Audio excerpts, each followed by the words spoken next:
Hello everyone, here we've got Motorola Moto E22 and let me show you how to change wallpaper on this device.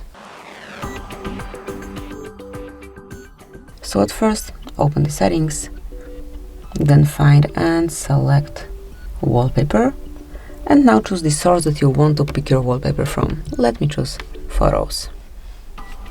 Now just select the picture that you want to apply as your home screen. Can be, for example, this one. Tap on Set Wallpaper, and finally decide if it's for your home screen only, just your lock screen, or both of them. Let me choose both. And that's it. As you can see, from now on you've got this brand new wallpaper on both home and lock screens. So this is it, that will be all. Thank you for watching. Please subscribe our channel and leave the thumbs up.